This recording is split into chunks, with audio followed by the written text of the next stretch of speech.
Hey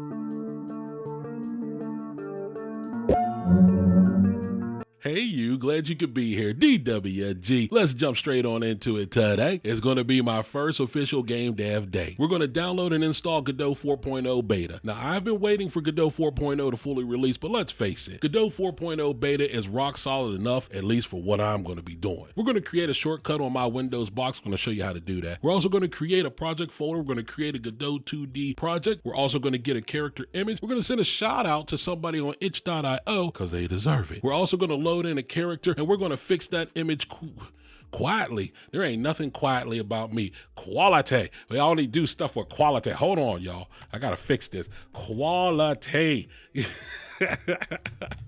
Quality. No, wait. I can't spell, y'all. I cannot spell. There we go. Quality. So without further ado, let's go ahead and jump straight on into it. First off, maybe you're that person that never has done anything with any type of game engine at all. Godot, Unreal, Unity, it doesn't matter. You don't know nothing about C++, C#, GD script. I'm that person as well. This is the great news. We get to stand on the shoulder of talented people to help us along our way. And as long as you persevere, as long as you have tenacity, you're going to eat this elephant one bite at a time and we will shine. In front of you, you see Godot. So we have to go to the news board or the blog to download the beta. Once you click on the beta, we're going to go here to jump to downloads, click that. We'll go to standard build, click that. You choose your operating system, you click it, and you download it to your desktop. Once Godot has downloaded to your computer, move it to your desktop, and you're going to see a zip file that looks exactly like this. You're going to right-click that file and then click on Extract All. Once that happens, a new folder will show up, which will be this one right here. If you double-click on it, you will see that Godot version 4 beta 7 in this case has an executable. What we're going to do is we're going to right-click that and then choose Create Shortcut. Then we're going to take that shortcut, which is right here, and I'm going to move that over to the desktop. Now I'm going to go ahead and close this folder. Now with this shortcut here, I'm going to move this folder out of the way, and I'm going to move the zip file out of the way. We're now going to right click that and we're going to choose to rename it. Now for me, I'm going to name it GDV4 and then B7.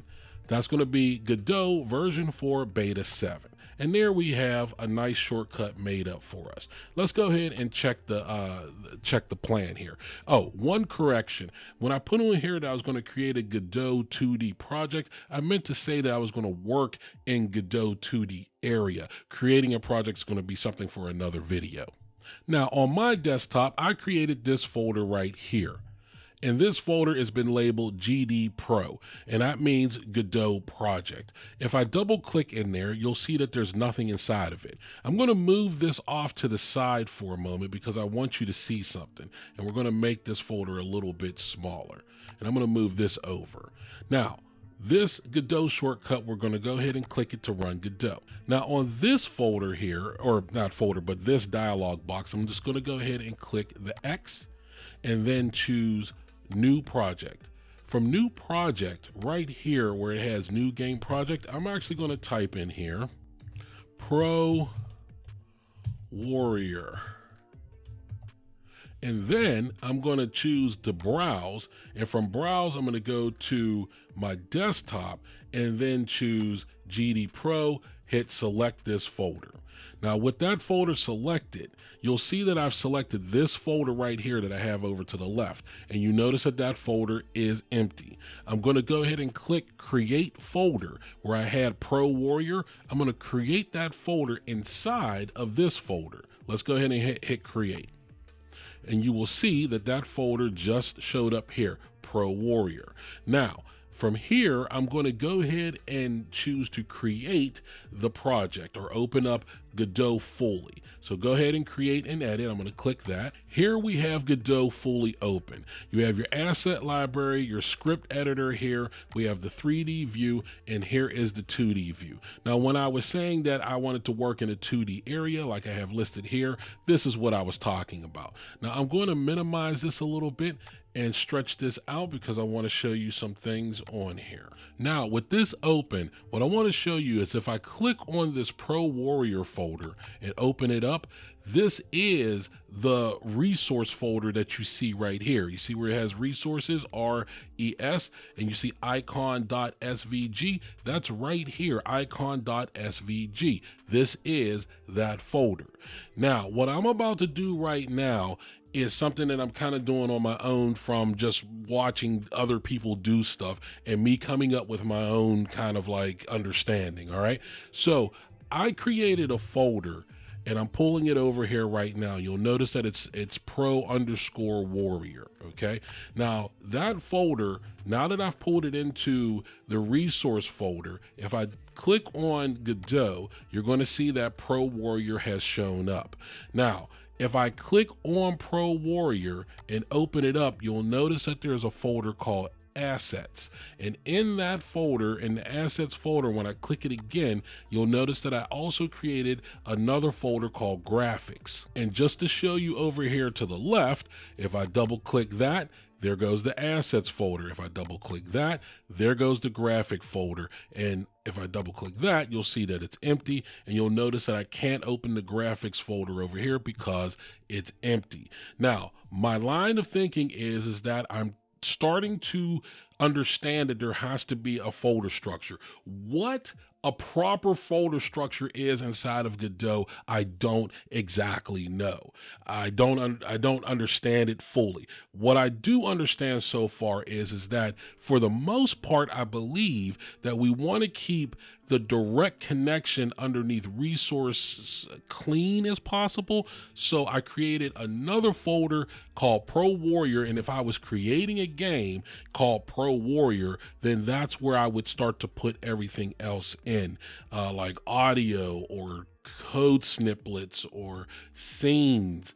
And scenes is something that we got to wrap our head around too. But without further ado, let's get into why I have this graphics folder. So we're going to jump on over to itch.io. And if we go to itch.io, we're going to click on Game Assets. From Game Assets, I'm going to scroll on down to the asset that I chose, if I can find it again here. Okay, I had to do some searching, but here it is right here, Warrior. And if we hover over that, we can see a little bit of the action that's happening there. I'm going to go ahead and click that to open it up, and you can see a full variety of actions that this character can do and perform. And this character is free. Now, this is the shout out that I wanted to give to Klimbot, I believe.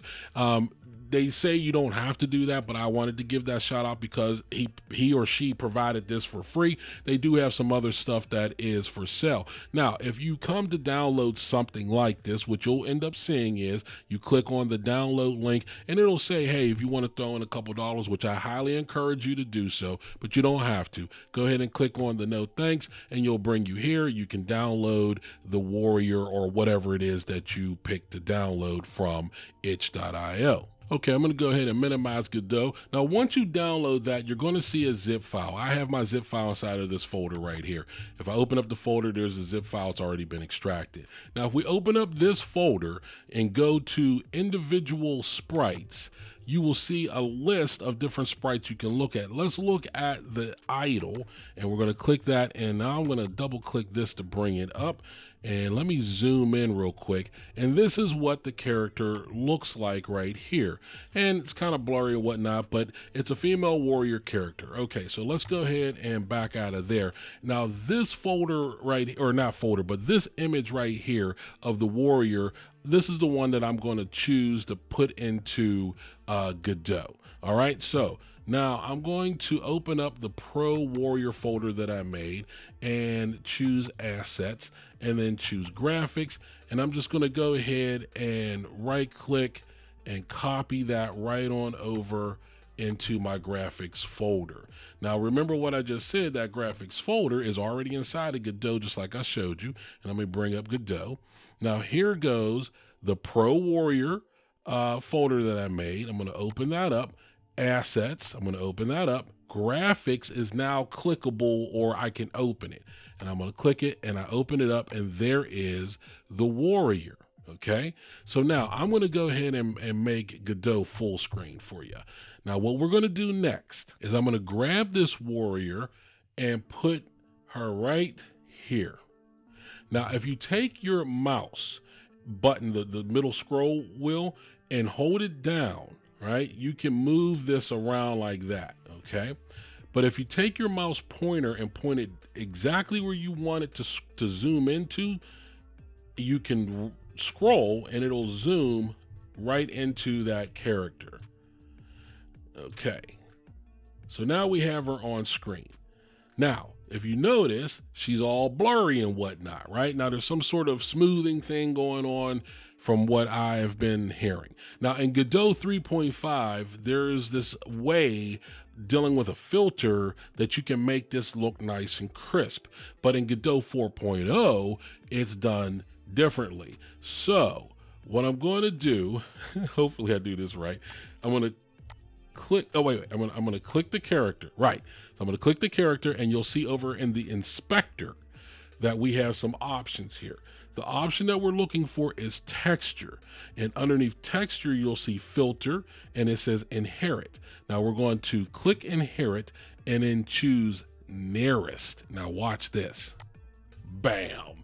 Oh, yes, see it. Now that's cool, right? And it's all like clear pixely, which that makes no sense, clear pixely. In any case, it's not all blurry like it was. Now in Godot 3.5, you have to do that a different way, but I was able to figure out how to do it in Godot 4.0, of which I am very proud of myself. I know that might be a small thing to some folk, okay? But I am proud of myself, and that will, I believe, conclude this particular video. Yes, we did everything that was on the list. I am very, very excited. Thank you guys for sticking with me and doing this. You guys are absolutely awesome. Dream right, go. I'm out of here. Let's get it. Oh no, anxiety creeps up on me. Is this how it's supposed to feel? Tell me when it's over. I got someplace that I gotta be. It won't leave. My friends say, get out of your comfort zone. It's a blessing in disguise. Get out of what you call home. Your name is written in the sky.